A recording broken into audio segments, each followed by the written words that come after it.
Hello. Have you ever faced an issue when you discuss something in your team or with just a group of people and the topic is complex? Uh, People are not doing this efficiently. For example, they change topic, they switch to some discussion before they answer the previous question, they provide input that is not relevant at the moment, or some people are too active and attract the entire attention of the group, and other people are passive and don't contribute to the result. And often this results in that you don't get to the point you wanted to be, like don't answer the question you wanted to answer, or you make an efficient decision, for example, or people got frustrated just because this process takes too long. So I've been in such situations many times, and I developed a technique that helps to do such communication efficiently. It helps a lot when you work in the team. So in this video, I will show you how you can use this technique to discuss particular topic in the team so that everybody will contribute to the result. It will be fast and you will definitely get to the point you wanted to be in. So let me show you what it is. So I will use Miro board for this demonstration.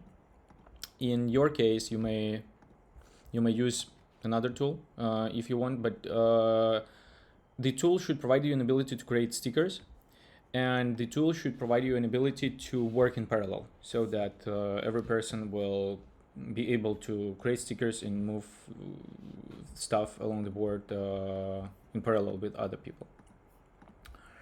So first thing, let's set up a context. So when you discuss something in a group, you already have some context. So you are, for example, people on some project and you have some process going around and you have some problem. In this case, I will set up some context. For example, we are a company that is selling ice cream and we want to improve our process with ChatGPT. So for example, our top manager asks us to discuss this topic and come up with some ideas on what we can do. So generally, when you start discussion in our team, this context is clear already. Though what is not clear usually is the goal. So what do we want? In this case, it seems like the goal is clear, but actually it's tricky because the goal is not how we can improve our process with ChatGPT necessarily. Probably the goal is that we want to answer something to our top manager that will satisfy him or her without spending too much time. Probably we want actually to improve our processes. Probably we target increase in sales. I don't know. So in this case, we should be quite specific, like what do we want to achieve as a result? It should be as specific as possible. And let's imagine that in this particular case, we want to provide one improvement that will actually help. And here I said provide, but probably it will be better to say describe, because provide doesn't say do we want to actually develop this improvement and deploy it, or we want to describe it and then send it to a top manager. I will add it here so in order to what do we do that? So that we'll share it with our top manager, right?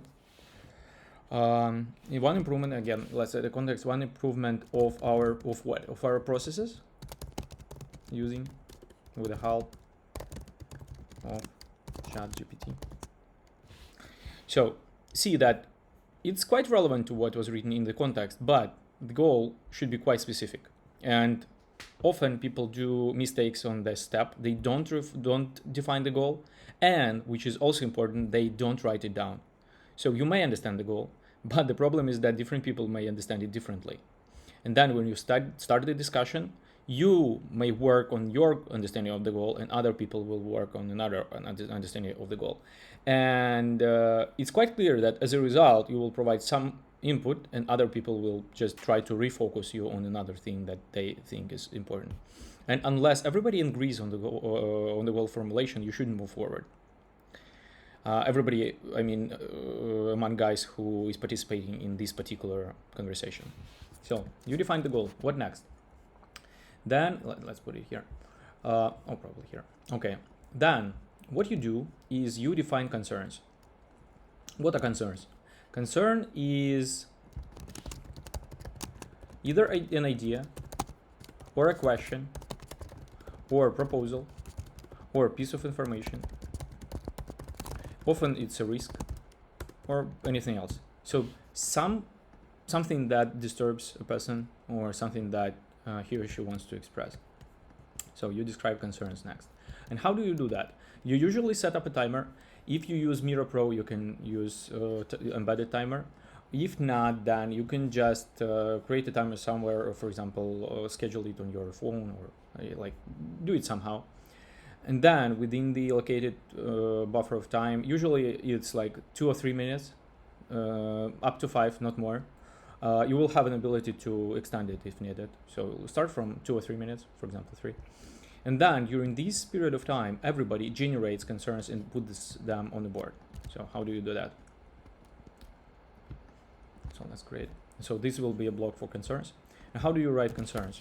You just create a sticker and write like, what can ChatGPT do? I will generate them now by myself. But if there will be a team here, people.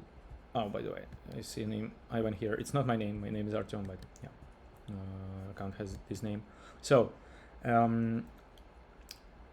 people can generate stickers in parallel on Mira. So I will see when I do this with my team, I will see multiple people creating stickers here and putting them around. So that's what we usually do. In this demonstration, there will be only me who do that. So for example, one person says, what is ChatGPT? And another person can create a sticker like, idea is to improve, like automate our email and chat support using ChatGPT, right? So what else? There might be an idea to try ChatGPT together. Might be something like, why do we need to do this at all? Right? Some concern like that. What else? Somebody may write something similar to other stickers, but in other words. So it might be like somebody asked, what can ChatGPT do? And another might say like, I haven't seen ChatGPT before, right? What else? Yeah, usually there are like 10 or 20 concerns, as many as needed, so people just write them. I will provide just a couple more as an example, and then we will switch to the next phase. So it may be like, it won't help to ice cream. So quite ice cream seem to be not relevant to ChatGPT for some team member. And one more idea, probably like integrate it into our knowledge base. Right, so it's one more idea. Okay, so let's pause here. In real discussions, you will have likely more stickers. So, but for the sake of demonstration, that's enough. What we do next is then also in parallel, but with no timer now, we rearrange the stickers and group them so that more important stickers, more important means should be discussed earlier, go to the left side, and like less important stickers go to the right side. It's less importance doesn't mean that it's less important for our business. It means that it's less important for this discussion. So usually left stickers are those that influence other stickers. So if, for example, there is a question of why we do that, they are more important than discussion of the ideas. Because if some person doubts generally the idea of integrating ChatGPT, it makes no sense to discuss the ideas, because this person will not participate in the discussion, or probably will even make it worse. So this thing, like why we do that, this one should go somewhere in the beginning. And how do you arrange that? It's possible to do like reordering by one person only, who, for example, like who is a manager or something. But I find it more efficiently to rearrange stickers in parallel with the team. So you just say, okay, so now we need to regroup and rearrange the stickers. And team, please put a sticker in the proper place according to your understanding, and don't hesitate to move sticker that somebody else has already moved. So no problem. Just move everything you want, group everything you want if you want to regroup. And people do this in parallel. And it's quite fast on Miro. So what people can do is like, okay, so put this one to the left, and then what else? Let's say there is a big question like, well, I haven't seen ChatGPT before, so it makes no sense to discuss ideas with people who don't know what it is. What can ChatGPT do? Okay, so try ChatGPT is one more idea how we can start. These are more specific. Won't help to ask around. Okay. So this one I group it here because this one seemed to be quite relevant to why. So it's kind of. Is there a reason at all to do that? Probably it should be here because why might be not relevant to that ChatGPT helps or doesn't help us, but rather to why should we respond to these requests at all. And yeah, here are the ideas. So I personally would structure it like that, but in your team you may structure it in another way. And it may happen that the order after you discuss it is not ideal, and after you have reordered the stickers in parallel, you review them like together, and just if there is a conflict in understanding of the priorities, you discuss it in the team, okay? So that you may negotiate on what is more important to start from. So you discuss it, and if somebody thinks that we should, for example, discuss these before, then you may reorder it after that, okay? And probably it makes sense. So if somebody says it won't help to ChatGPT, to ice cream selling at all, probably it makes sense to understand what ChatGPT can do before you move forward to making such a judgment. Okay, so you have concerns, you have them ordered. At this moment, you did one more big step forward in facilitating the discussion, because now everybody understands what will be discussed and in what order. And if person wanted to discuss these, for example, now he or she will see that, okay, we will discuss it, but not right now, right? And the rule is that you will discuss all the concerns and you will make a judgment on all of them, definitely. So that people may be safe in their mind that, okay, we will discuss my topic, we'll just discuss another one before that. And what do you do next? Then you start to discuss concern by concern and address them and write some conclusion or resolution near them. So first, why do we need to do this at all? And I mean, it doesn't matter what we answer from the sake of technique, but you need to answer it in your context with your goal correspondingly. In this case, I may say that, okay, because our manager wants that, and he won't pay us salary if we don't do that. Yeah. Okay, there may be more answers, so people may provide their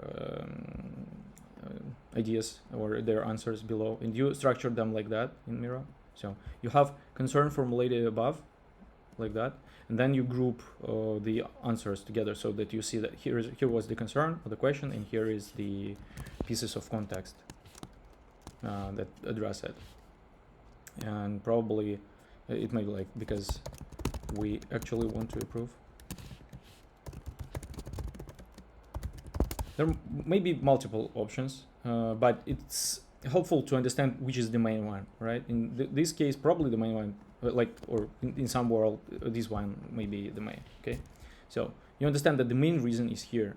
And if you will see a way to address all these in a better way, like quicker or like in with some another way, like how can you, for example, keep getting the salary without doing all this stuff around ChatGPT? If you don't want to, you can just get to this idea thanks to that you understand the motivation, like what will happen if you don't do that. So that's why it's important to understand what's the main reason, what's the main answer to this question.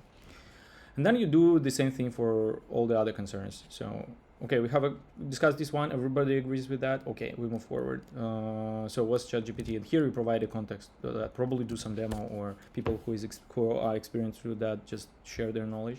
So you put information here or links here, and you structure it as a column below the concern, not like that, because if you structure it as a column, you will understand what relates to what, and you will easily navigate through that. But if you start to grow it horizontally, it will be hard to understand like what relates to this piece and what relates to this piece. So it's better to structure it in this way.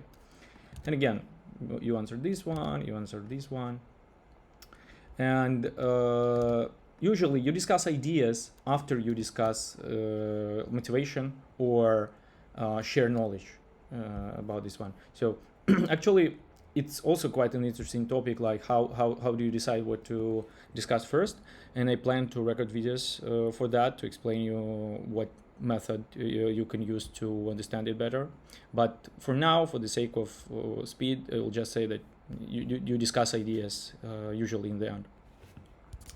And there may be some irrelevant concerns here. So for example, there might be a concern like somebody wants to discuss what how you will spend the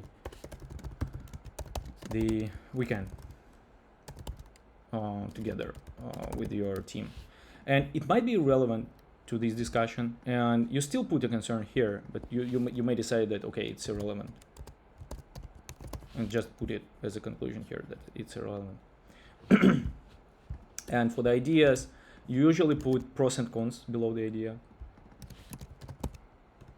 It's also important that you separate decision on what idea to select from discussion of pros and cons. First, you should understand like what are the strong points, weak points of particular idea, then discuss other ideas, and only then make the decision.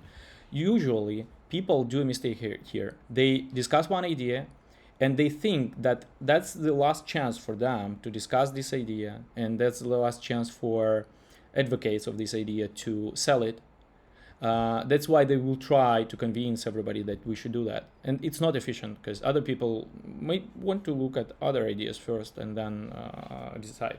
So then this should be a rule. If you discuss ideas, don't decide which idea to select before you discuss all the ideas that are on board. Only then you get back to the discussion, to the selection, and you will find out that it's quite easy to select an idea when all the context is put here, right? So it will be really easy. So you discuss all the concerns, you put conclusion and required information below them.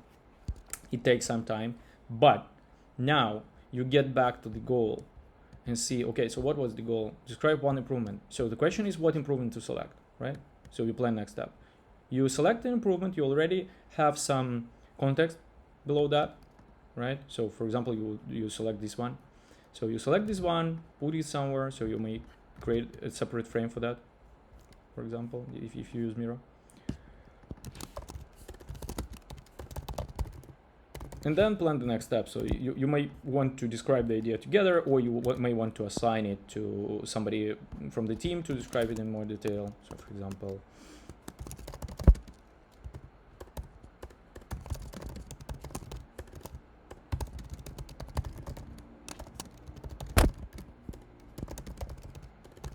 okay, so maybe like that, for example. But the main part, the part where when you structure the complexity of the discussion, is already done. So you shared the context, you did it efficiently, everybody contributed to the discussion.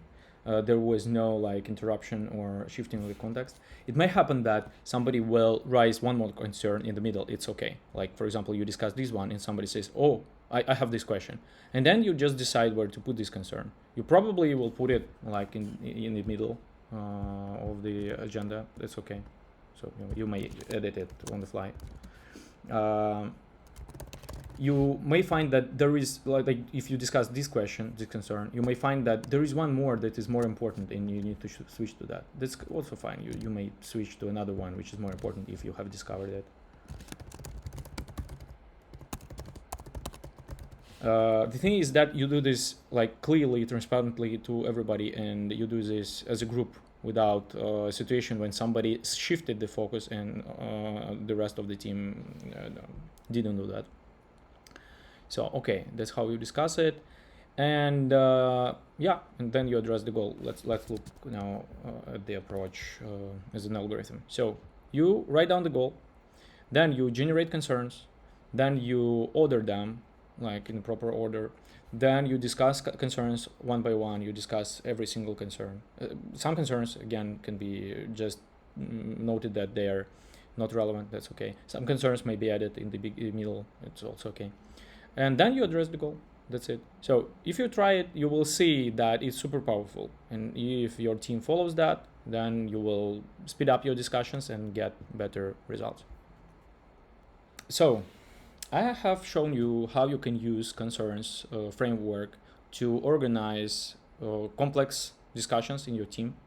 I use it all the time and I find it really helpful, so hope it will help you too. If you like this video, please press like, subscribe to my channel, and see you soon. Bye.